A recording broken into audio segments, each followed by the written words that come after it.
I think I first got interested working with tools when I started going on job sites with my dad.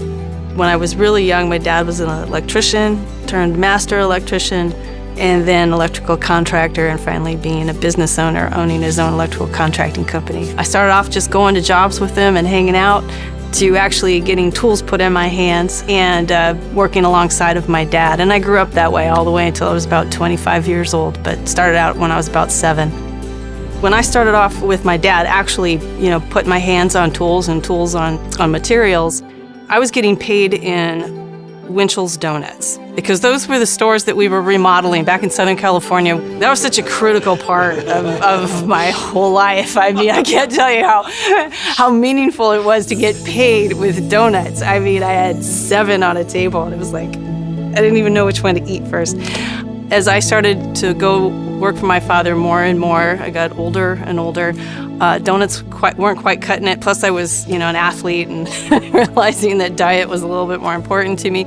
So the donuts turned into dough, and though I was the last to get paid, which I didn't mind, Dad started to give me a little bit more of a wage. And when I was in high school, and I was a little bit more coordinated and had a number of years of following my dad on the job, he would then send me out on service calls. So he could send me out, and I would go take care of it. So by the time I was in college, I was pretty well independent in that I could troubleshoot problems that most commercial buildings encountered. From J-boxes to receptacles to panels, sub-panels, etc. That's the kind of wiring that I did. So I was one of his most reliable employees. And so, because when I came home to Dad. But I love my dad. I love my dad's company and what it stood for. And he was my best teacher. Watching my dad go on a job site, and I knew we had the blueprints, and we'd look at these and we'd look at the walls, and there'd be a barrier in the way, that like a beam that we weren't expecting. And my dad would look at it, and I'd be like, "How are you gonna fix it, Dad?" He's, "Let me think about it." And it wasn't long before he came up with a solution. So I learned a lot of courage watching my dad, and I watched him work through it, and I helped him. I held the tool, I climbed up in the attic, I did whatever he needed to get the job done. So just it's endless, the things that I learned.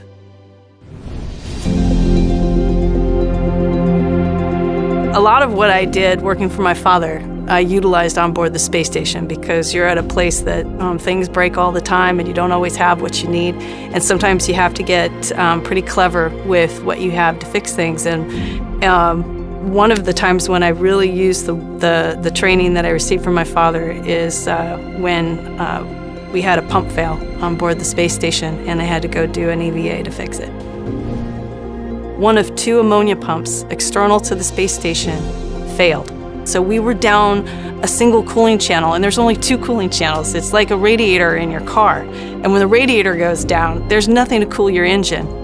It was just a miraculous event on board that required the efforts of everybody who's got a hand in the space station. So from working the tools to working the teamwork, it was one of the most gratifying things. And there was an electrical connector that I had to remove on the failed pump that was really stiff, and I had to use an alternate method of getting the connector off. And once I did, I got kudos from my crewmate, Doug Wheelock. He's, "Way to go, TC." And I said, "My dad would be proud." Got it. Yeah, TC. My dad would be proud. And I asked my dad later, "Did you hear, Dad? I gave you a shout out." And he acted all cool. He was like, yeah, I heard it. I was like, "It was from space, Dad." There's so much I could talk about with that spacewalk, but I did feel like I had taken all of my skills as a construction worker and really put them to work during that series.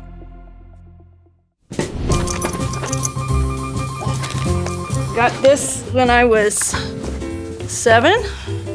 I only had 1 pouch with a few electrician hand tools, but as I got older and more responsible and a little better, my tool belt grew, and I needed suspenders, just like my dad's. Here it is, instant electrician. You want to know what's in it? Got my assortment of screwdrivers, so we always have slotted. I've got my standard Phillips. This is really super important. I've got my long slot. It's got electrical tape around it so that I don't zap myself in case, I would get into a box that I didn't create, somebody else did, and I get shocked. So I got my 1/4-inch driver, I know because it's got a yellow dot. I got my needle nose, that's super important. And then I got my channel locks. And then I got my awl. I really need that because combination with my hammer, that's how I make holes in the wall. All right, cool. Love this stuff. Then I got my clines, or on the job they're known as the linemans, because you can pull wire with them and you can twist wire with them, you can cut wire with them, but we call them clines because it was the first cline tool that I ever had. No electrician is caught without their wire strippers.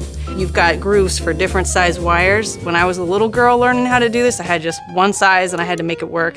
And then I got older and a little bit more savvy, and so I graduated to this one. Love it. Oh, super important. This is not called a level. This is called a torpedo. All right. This is my oldest tool, and it's maybe to you called a voltmeter, but to an electrician, a sparky they call us, it's called the wiggy. Once you apply the ends to live wires, it acts wiggy. So I also have electrical tape. Walls are made out of aluminum studs. We got our tin snips here, and then I got my keyhole saw. That's about it. This tool belt, every time I pull it out, and I use it either when I'm working at the house, or I'm working at the church, or I'm working on somebody else's house, just fixing a problem that they have. I think about my dad, I think about my mom, and what the two of them allowed me to do, and a skill that seemed to be just part of my upbringing has been a part of my life and my career every step of the way. And it's just become a lot more than just a belt that holds tools. I'm Tracy Dyson, and I'm a NASA astronaut.